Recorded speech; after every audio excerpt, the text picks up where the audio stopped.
기독교에서 간증이란 용어를 사용합니다. 간증이란 하나님이 자신의 삶 가운데서 어떻게 역사하셨는지를 직접 증언하는 것을 말합니다. 기독교 방송의 여러 간증 프로그램 중에서 그 CBS의 그 새롭게 하소서라는 프로그램이 있습니다. 조회수를 보니까요, 유명인이 출연했을 때 그때 굉장히 조회수가 높았던 것 같아요. 그래서 새롭게 하소서에서 제일 조회수가 높았던 분이 이제 김창옥 강사 같은 분들, 또 배우 최강희 씨, 신혜라 씨, 또 가수 엄정화 씨 같은 분들입니다. 만약에 전 세계에서 가장 영향력이 있는 인물이 출연했다라고 생각해 보십시오.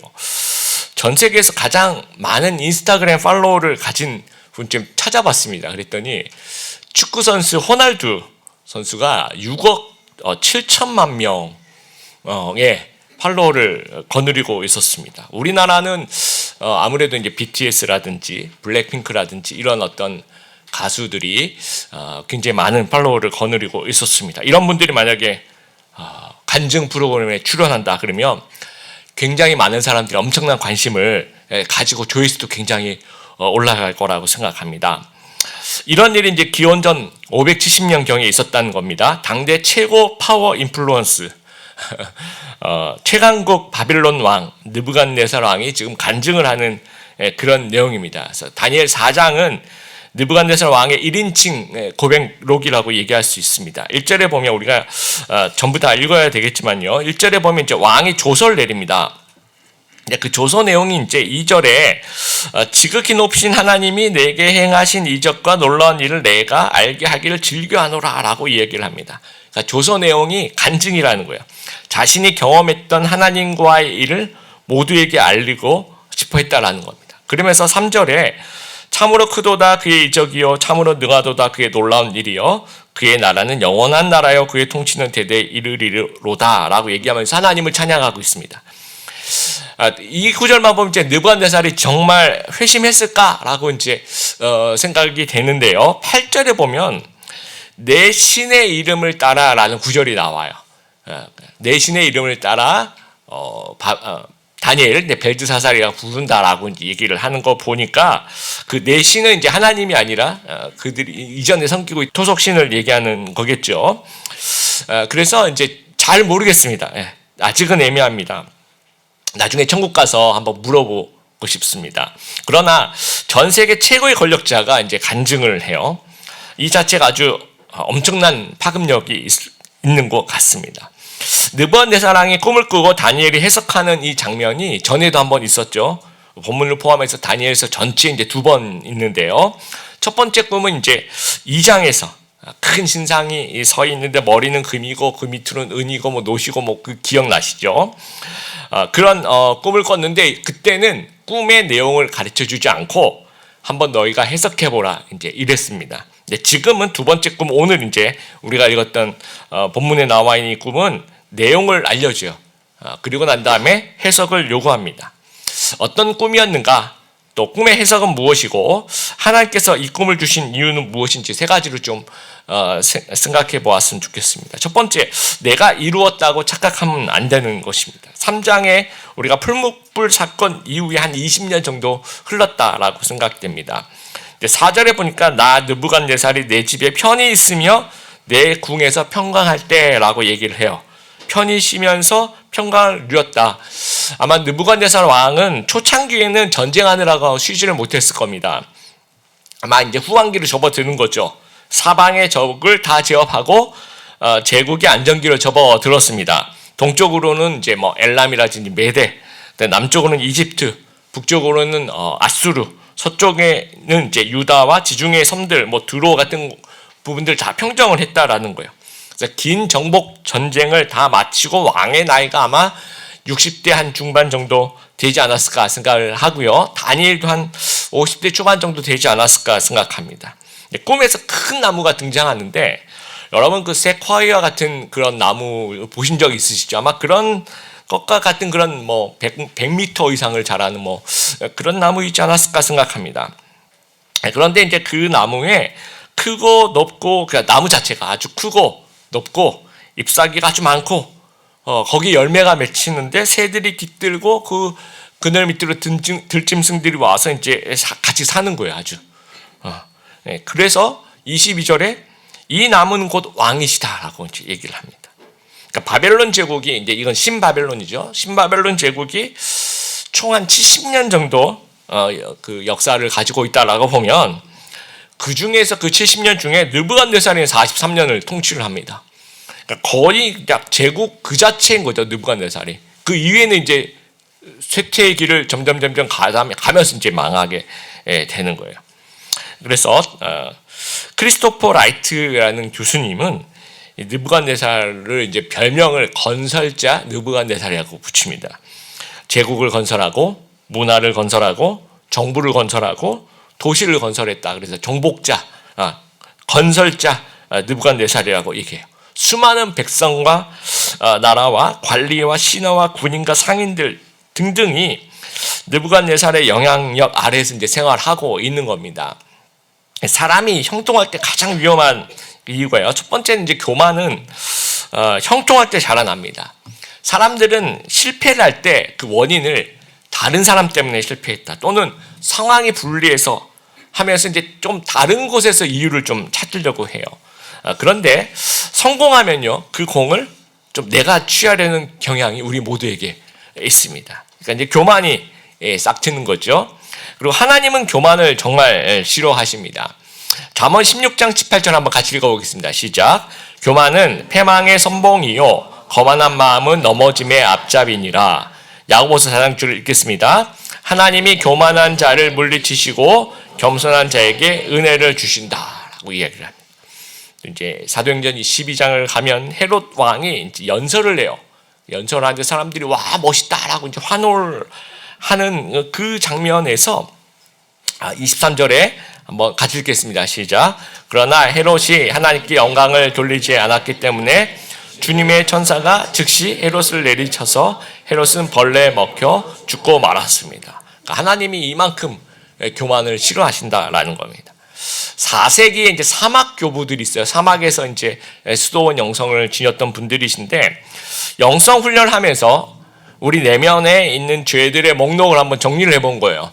그래서 이제 그거를 카테고리별로 좀 나눴던 것을 가지고 6세기 말에 이제 교황 그레고리 1세가 그 죄의 목록을 7개로 이제 정리를 했습니다. 13세기 토마스 아퀴나스는 다른 죄들을 낳는 근원적인 죄다 해서 7가지 대죄라고 얘기한, 그 전에 제가 아주 오래전에 좀 하나씩 좀 설교를 했던 기억이 납니다. 그 중에서 제일 먼저 나오는 죄가 교만이에요. 7개가 교만, 탐욕, 정욕, 시기, 탐식, 분노, 나태, 이렇게 7가지인데요. 그 중에 제일 1번이 교만이라는 거예요. 그래서 토마스 아퀴나스는 교만은 모든 죄악의 어머니다라고 얘기를 하고, C.S. 루이스도 교만에 비하면 다른 죄들은 벼룩에 물린 자국과 같다라고 그만큼 이제 교만에 대해서 경고를 하고 있습니다. 마이클 샌델 교수가 이제 2014년에 정의란 무엇인가라는 책으로 굉장히 유명해졌죠.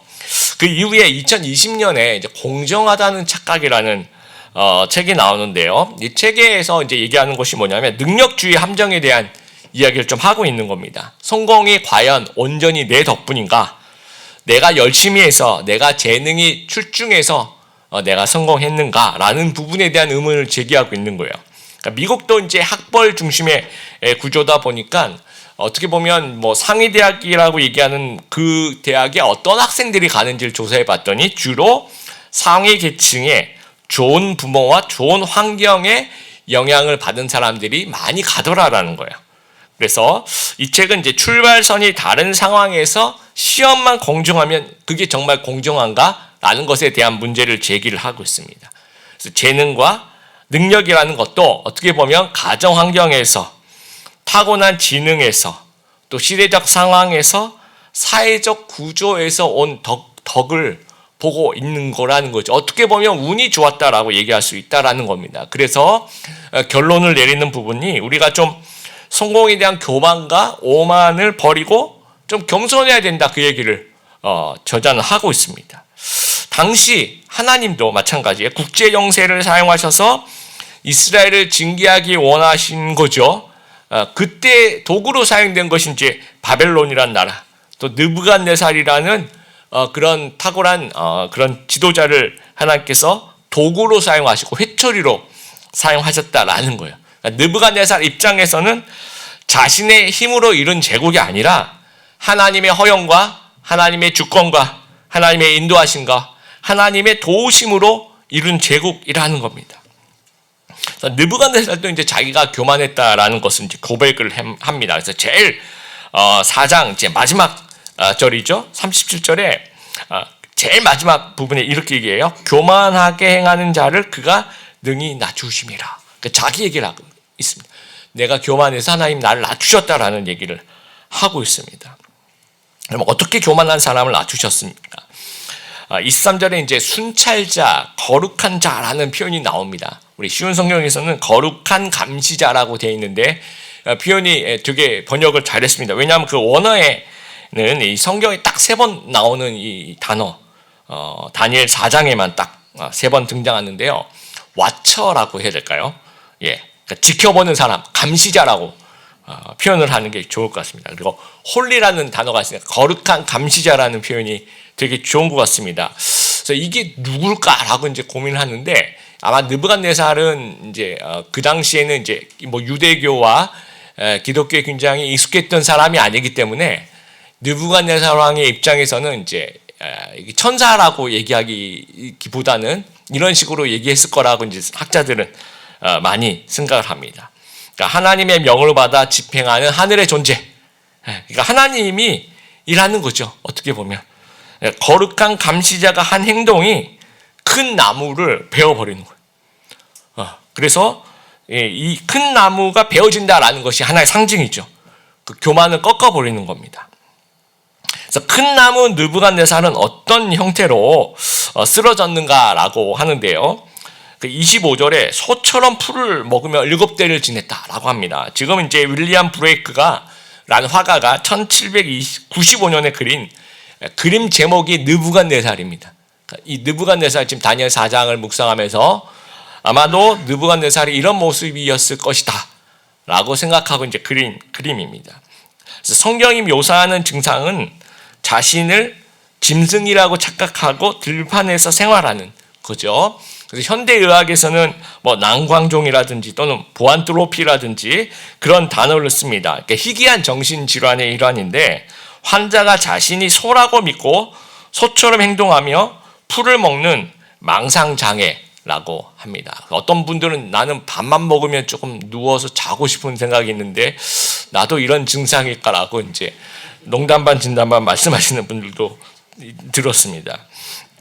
느부갓네살이 이런 병에 걸려서 실제 들짐승처럼 살았다라는 거예요. 근데 왜 하필이면 이런 증상일까? 저도 이제 고민을 좀 생각을 해왔더니 당시 하나님이 느부갓네살이라는 큰 나무를 꺾으시는 방법 여러 가지 있었지만 느부갓네살이 뭐 그 권세가 대단했었잖아요. 그러니까 군사적인 면 또는 전쟁이라든지 반란 이렇게 해가지고는 쉽지는 않았을 거라고 생각합니다. 그래서 하나님께서 그냥 이 정신을 치시는 것으로 하지 않았을까라는 생각을 좀 해봅니다. 7대가 있어야 된다. 여기 성경에 7년이라고 뭐 정확하게 7개월 이렇게 얘기하지 않고 때라고 얘기를 하죠. 그래서 정말 그 원어도 그렇고 모든 것을 다 번역할 때 때라고 얘기합니다. 이 때가 뭔지 모르는 거예요. 뭐 한 달인지 뭐 1년인지 그냥 하나님이 정하신 그 때라고 보는데 많은 성경학자들은 뭐 3년 반 정도나 아니면 7년 뭐 그 정도 되지 않을까라고 생각합니다. 이것은 하나님의 징계의 기간이에요. 그럼 실제로 역사에 이런 기록이 있는가라고 보면 고대 근동의 이제 왕들은 승리와 그런 좋은 업적만 좀 기록하는 경향이 있습니다. 뭐 패배라든지 질병이라든지 뭐 신의 저주라든지 이런 걸 기록하지 않아요. 뭐 역대상하 같은 데를 보면 다윗 왕의 그 치명적인 잘못 이런 거를 좀 빼고 쓰는 경향이 있습니다. 사무엘상하에는 그게 있는데 역대상하는 그게 없어요. 그러니까 약간 좀 미워하는 그런 부분들이 있죠. 그래서 왕의 그 치욕스러운 질병 또 정신쇠약 이것을 고의로 삭제하고 미워했을 가능성이 있습니다. 다니엘서의 기록은 하나님의 관점에서 이제 신학적인 고발을 하는 거죠. 증언의 성격을 가지고 있는 겁니다. 그래서 하나님을 잊은 왕이 이제 짐승이 되는 거예요. 그러니까 우리도 하나님을 잊은 우리 사람은 이제 짐승이 될 수 있다라는 거예요. 잠언 27장 21절 같이 한번 읽어보겠습니다. 도가니로 은을, 풀무로 금을, 칭찬으로 사람을 단련하느니라. 불순물을 걸러내기 위해서 재련을 합니다. 그래서 은과 금은 뜨거운 불에다 넣는 거죠. 도가니, 풀무불, 그럼 이제 불순물이 다 제거, 순수한 것들만 이제 남게 됩니다. 근데 사람은 그러면 어떻게 좀 불순물을 제거하면서 좀 순수하게 그렇게 재련하는 과정을 잠언에서는 칭찬이라는 도구를 사용하는 거죠. 그러니까 칭찬은 그 사람의 진짜 됨됨이를 드러내는 도구라는 거예요. 그러니까 비난받을 때보다는 오히려 칭찬을 받을 때 그 사람의 본 모습이 잘 드러난다라는 겁니다. 그러니까 우리가 칭찬을 들을 때 좀 우쭐하고 교만한가 아니면 그 공을 타인에게 돌리며 겸손함을 유지하는가, 그것을 통해서 좀 사람의 그릇을 결정한다라는 거예요. 좀 오래되긴 했습니다. 2005년 제26회 청룡영화상 때 You Are My Sunshine이라는 영화로 나무주연상을 받은 황정민 씨가 수상 소감을 얘기하면서 이제 그게 지금까지 이제 화제가 됐죠. 기억하시겠지만 앞에 나와서 상을 받으면서 이제 내가 한 것은 숟가락 하나 얹은 것뿐이 없습니다. 이제 그런 얘기를 하게 됩니다. 이제 그 얘기가 굉장히 사람들이 좋아했어요. 왜냐하면 제작진, 동료들, 팀 전체가 노력하고 이렇게 해서 결과를 얻은 것이다. 그 얘기를 아주 재밌게 숟가락 하나 내가 얹은 것이다라고 표현했는데 그런 그 겸손한 태도, 사람들이 굉장히 박수를 보냈다라고 생각합니다. 여러분 혹시 우리가 좀 잘 되면 그렇죠? 여러분 어떻게 생각합니까? 이건 내가 노력한 거야. 나는 실력과 재능이 출중해서 그런 거야. 라고 여러분 생각하십니까? 아니면 나를 잘 되게 하신 하나님의 은혜다라고 생각하십니까? 우리 교회를 오래 다닐수록 이제 이런 경향이 있어요. 겉으로는 하나님의 은혜예요.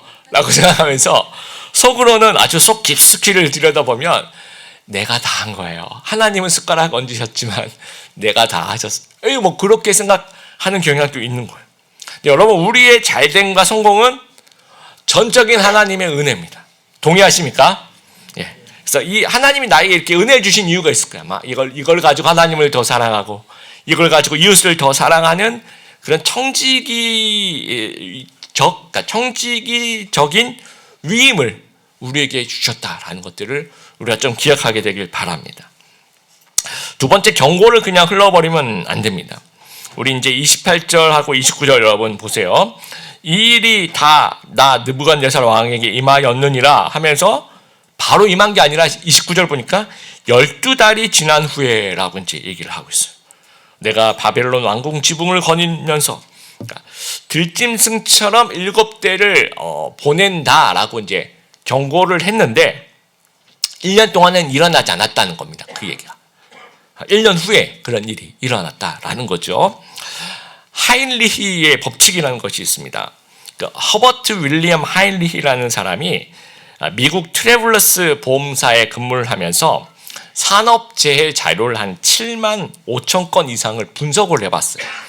그랬더니 어떤 그 대형 사고가 발생하기 전에 같은 원인으로 징후가 반드시 나타나더라.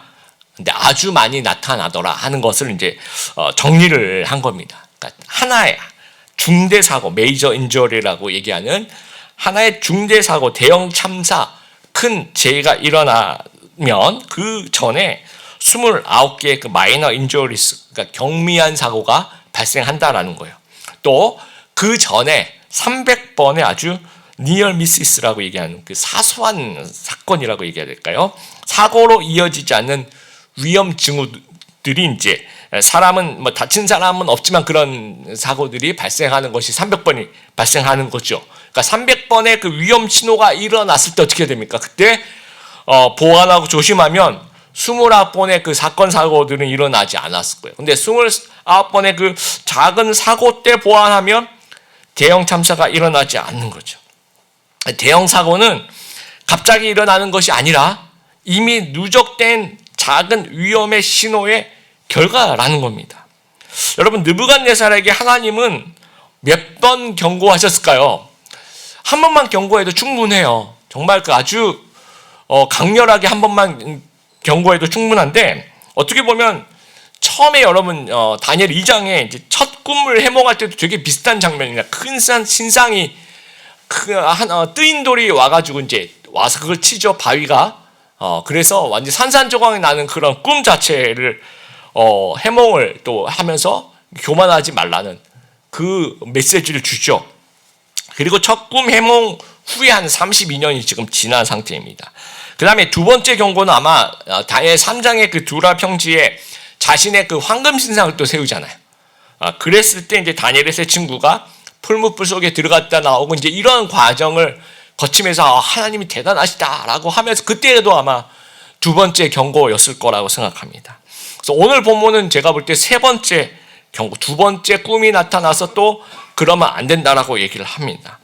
그리고 네 번째 경고는요, 우리가 19절에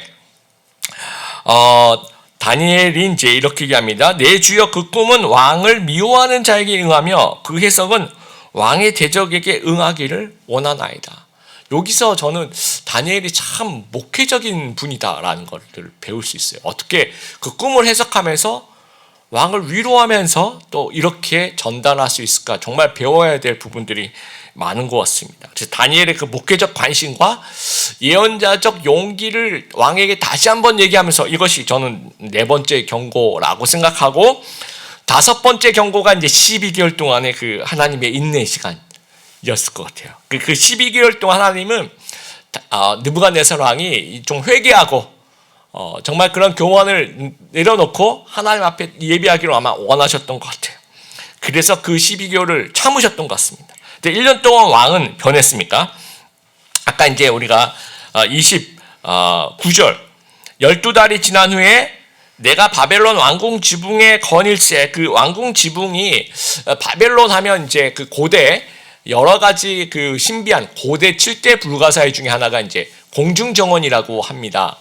아주 높은 그 곳에 이제 정원을, 오늘날에도 이제 오늘날은 뭐 옥상에도 이런 정원이 있으니까 크게 그런데 그 고대에 생각하면 그 물을 어떻게 끌어서 올렸을까부터 시작해서 아주 정교한 그러한 어떤 건축 또 수리 이런 것들을 모르면 일어날 수 없는, 그래서 이제 막 어떻게 보면 사막 한가운데, 저기 멀리서 보면 사막 한가운데 막 오아시스 같은 그런 정원이 펼쳐져 있는 아바타에 나오는 어떤 그런 장면이라고 오해할 정도로 그렇게 멋있었다고 합니다. 지금 이제 그 똑같은 것은 남아있지 않고 상상해서 만든 어떤 그런 건물들은 좀 남아있다라고 해요. 그러니까 그 정도로 그 공중 정원에서 지금 이제 29절이 그 얘기입니다. 왕궁 지붕에서 거닐 때 공중 정원에서 걸으니까 완전히 구름 위를 걷는 그런 기분이겠죠. 그러면서 3절에 나 왕이 말하되 이 큰 바벨론은 내가 능력과 권세로 건설하여 나의 도성으로 삼고 이것으로 내 위엄의 영광을 나타내는 것이 아니냐 하면서 막 한껏 자기 고추가 되어서 너무 내가 다 했고 막 내가 잘났고 막 이런 얘기를 하고 있는 때 31절 이 말이 아직도 나 왕의 입에 있을 때 하늘에서 소리가 내려 이르되 느부갓네살 왕아 내게 말하노니 나라의 왕위가 내게서 떠났느니라. 이 말이 마치기 전에 하늘에서 한 목소리가 들리죠. 왕권이 너에게서 떠나갔다. 그러면서 이제 들짐승 모드로 아까 봤던 그런 모습으로 변해갔던 겁니다.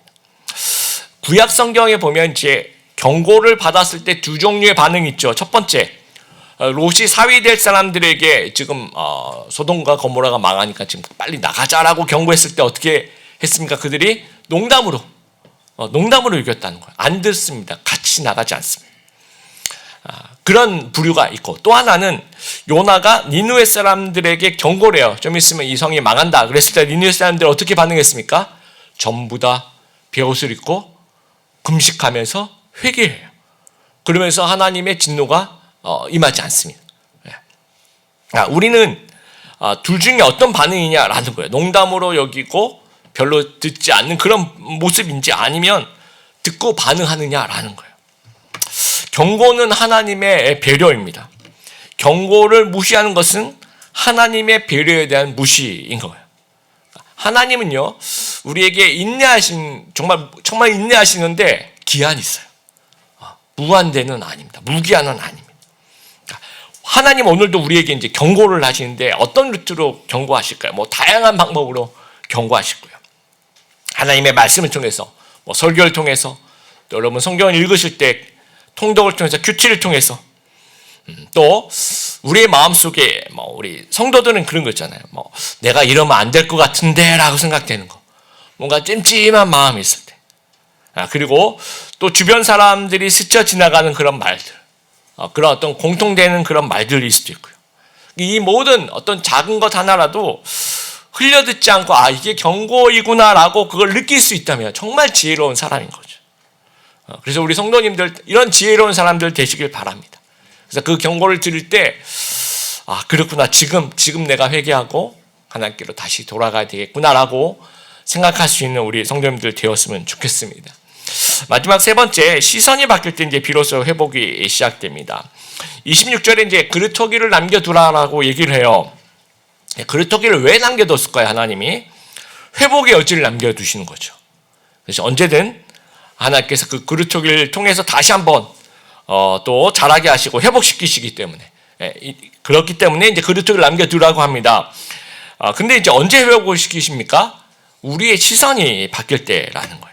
그래서 본문에 보면 느부갓네살 왕의 시선이 변화가 있습니다. 아까 29절 30절 왕의 그 지붕을 거들면서 그 시선 어때요? 밑으로 내려다보는 거죠.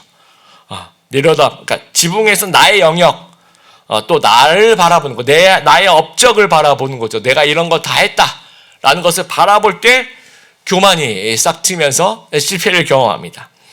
그런데 34절 보시면 그 기한이 참에 나 느부갓네살이 하늘을 우러러 보았더니 라고 있어요. 하늘을 우러러 보았더니. 시선이 바뀌죠. 느부갓네살 왕이 이제 막 내려다보다가 이제 기한이 차면서 우러러 보기 시작합니다. 하나님을 인식해요. 그리고 회복됩니다. 그리고 찬양을 합니다. 그리고 하나님에 대한 주권을 인식하면서 그때 이제 다시 회복하게 되는 겁니다.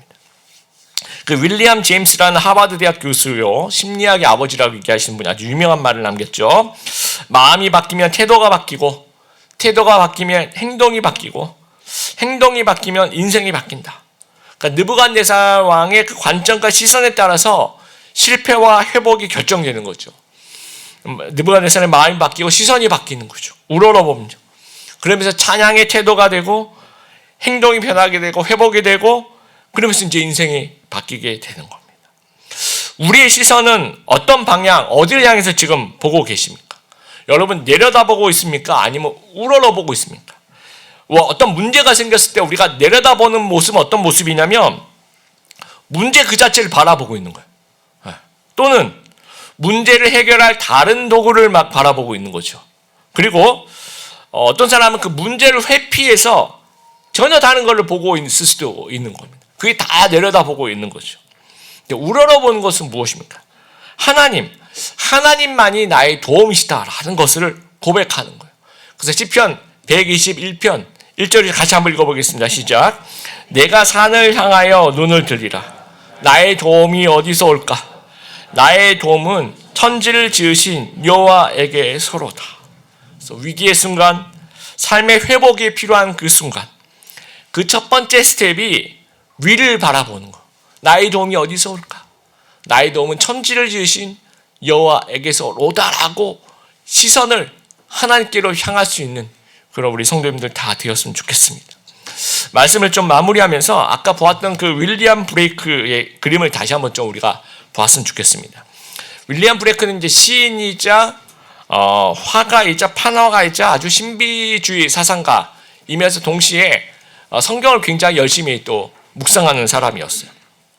그래서 다니엘 4장의 말씀을 본인이 읽고 묵상하면서 1795년에 느부갓네살이라는 이름의 이 그림을 그리게 됩니다. 근데 브레이크가 살던 18세기 말 영국을 상황을 보면요, 산업혁명이 진행되고 합리주의, 이성주의가 확산이 되고 인간 중심적인 사고가 확장이 되면서 그 윌리엄 브레이크가 느꼈던 그 당시 사람들의 모습이 바벨론적 교만이 있었다라는 거예요.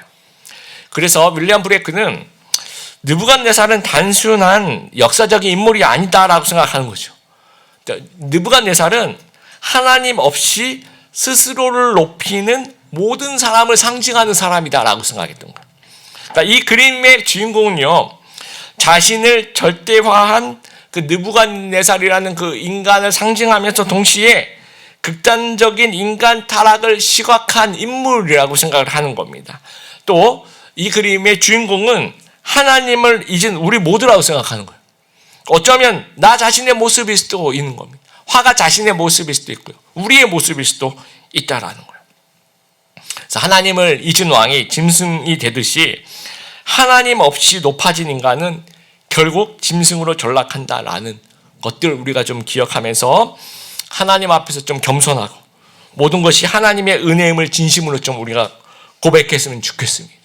그래서 하나님의 경고에 언제나 귀를 기울이고 좀 반응하는 저희들 되었으면 좋겠고, 언제나 나의 도움이신 하나님을 향해서 눈을 고정시키는 참된 하나님의 사람 다 되시기를 주님의 이름으로 축복합니다.